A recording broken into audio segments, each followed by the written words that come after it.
Sinita ng Transportation Department ang barkong nagbenta umano ng tiket na sobra sa kapasidad nito.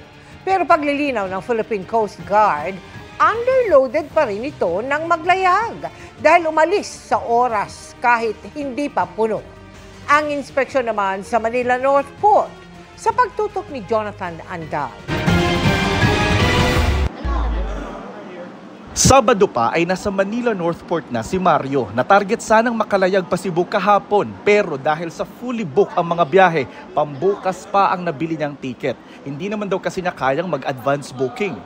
Wala pang pangbili, wala pang pira. Ang sahod namin Sabado pa. Akala namin mayroon pang ticket pang linggo. So wala na fully book. Sa kabila ng mga fully booked ng biyahe, wala namang siksika ng mga pasahero sa mismong concourse ng Manila North Port.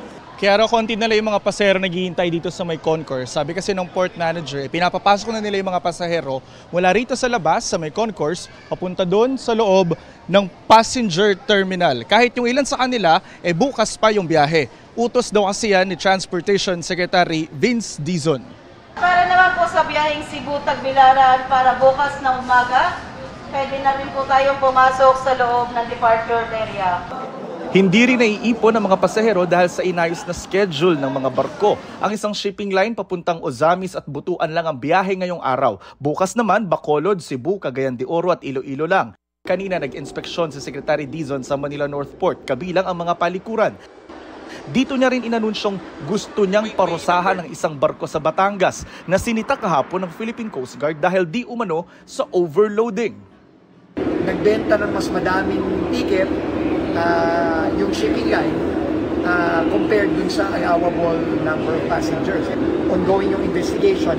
Pero matapos ang investigasyon ng PCG, lumabas na hindi nag-overloading ang sinitang barko. Bagamat maraming ibinentang ticket, 920 lang ang isinakay dahil oras na ng alis ng barko. Kulang pa yan sa 1,000 kapasidad nito. Hindi po siya overloading. Nangihinayang lang po yung ating mga otoridad na sana po na-maximize na-maximize po yung biyahe. The fact na isang beses lang po itong naglalayag sa isang araw. Samantala, hindi pa fully booked pero paubos na ang mga ticket ng isang shipping line para sa mga biyaheng manggagaling sa Manila North Port. Payo ng mga otoridad, mag-book online ng ticket at kung bibili sa mismong terminal, siguruhin sa ticketing office mismo kukuha ng ticket dahil meron daw mga scammer sa labas ng pantalan. May nahuli na po. Pagbaba daw po ng pasahero sa gate, may lalapitan na sila ng parang naka-tricycle. And then dadalhin somewhere sa Divisoria and then doon pabibilihin ng ticket, which is hindi po yun accredited ng to go. Para sa GMA Integrated News, Jonathan Andal, nakatutok 24 oras.